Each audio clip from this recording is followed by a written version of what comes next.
Sup Shredders, my name is Logan aka Spiderhands and welcome to an SP Patrons video that I'm doing today for Andreas as part of their custom monthly music review. And if we switch over to here, we have ourselves a track on the screen from Mono. We're going to be listening through Silent Flight, Sleeping Dawn from start till finish. And we're going to hear what we think. Let's go, let's do it. What do we got? 6.8 mil plays is pretty dope.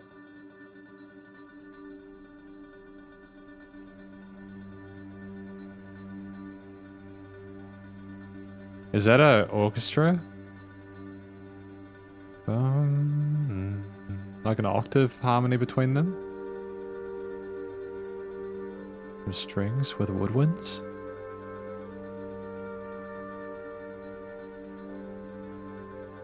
Great dynamic range to it.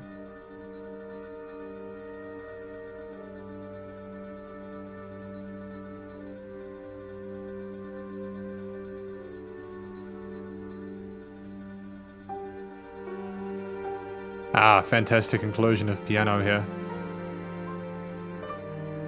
Charming.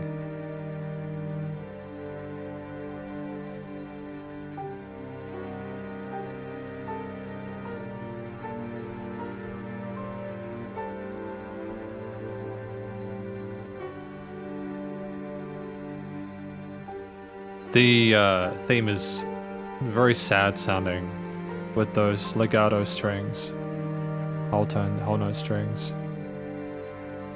and the quiet woodwind harmony on top. Slow development though, but nonetheless important.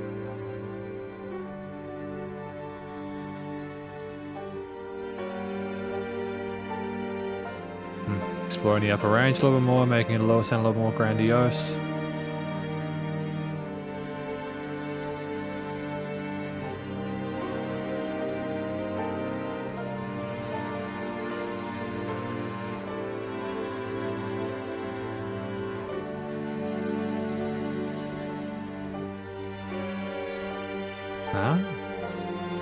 Have we got like a harp or something like that? Is there as well?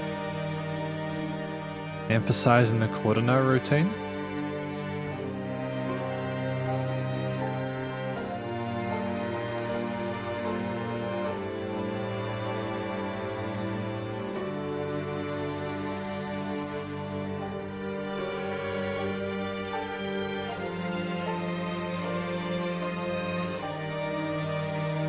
I mean, they've got a clear pattern that they're adhering to, yeah.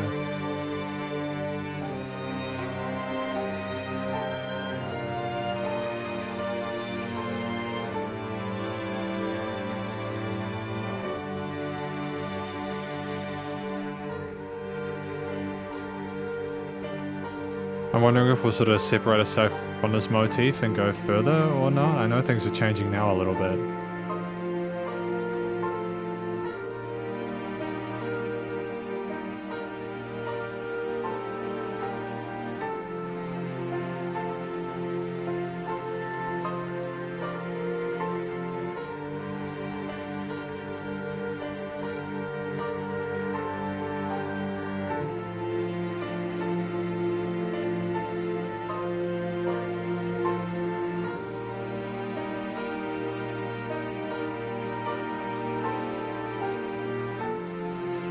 I mean, like we're working with traditional sort of scale shapes and triads.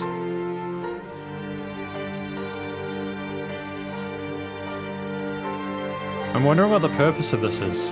What is the purpose of this track? What was it created for?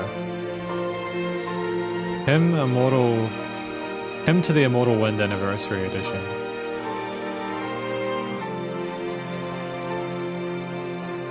I suppose it's just about kind of understanding the kindred spirit of a fellow composer, you know?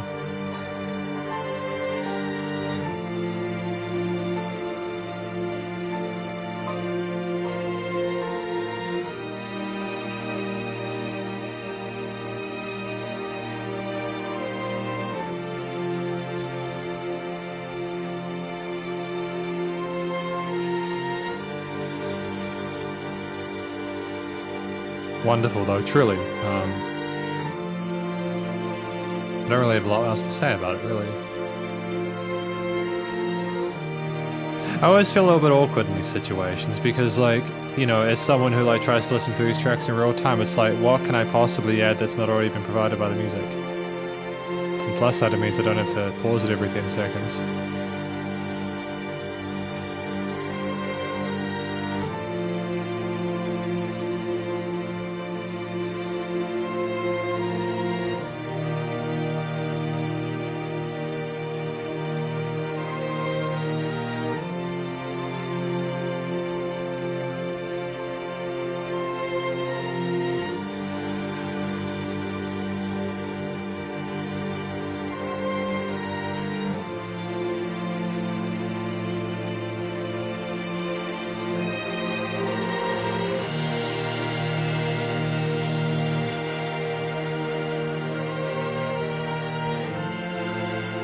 I mean, yeah, I think a track like this is heavily dependent on the context.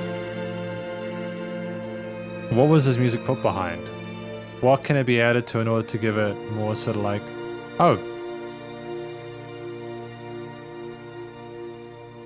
I suppose that's the beauty of the imagination, though. You kind of got to put your two brain cells together and kind of rub them together and light a spark, right? But we're going to do that now. We're going to see if we can figure this one out. Because this is the conclusion of my review of this track from Mono, titled Silent Flight Sleeping Dawn. What do I think this track is about? I think this track is about someone who is flying through the night and they are continuing to move forward through the darkness, and they're, you know, like, there's just not a lot happening, and they're just like, they're just making their way through under the light of the moon. And then eventually with that we're getting closer and closer and closer to land as the music starts to get louder and louder, you know? And then when they finally reach that land, it's the sleeping dawn where the sun comes up, and then things are happy because they made it there. That's kind of what I think this sounds like. It sounds like a bird making it through the night to get back to their nest. That is what my brain has said this is, therefore that's obviously the only conclusion. So that's absolutely fine. But more importantly, I think this track benefited from a lack of vocals. I think that it allowed you to kind of imagine what it could be about and not overthink it too much. I think that what we had going on, just in general, with the way that the theme sounded, it was obviously a little bit sad and kind of like there's a bit of a struggle going on, but it wasn't an aggressive struggle. It was just kind of like maybe frustration or like angst or like trepidation, you know, like a doubt that things will be able to work out the way that we want them to. And I kind of adore the fact that Mono went through with that.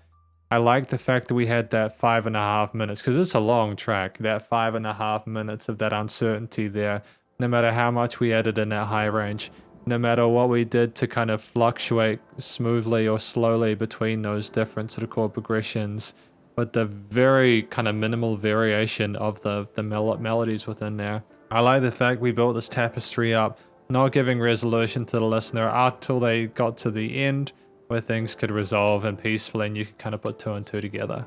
It's very smart composition. It keeps the listener hanging because when you've got those minor tones, there is a sense of dread. It's like, is this journey to the 6-minute mark actually going to be the end?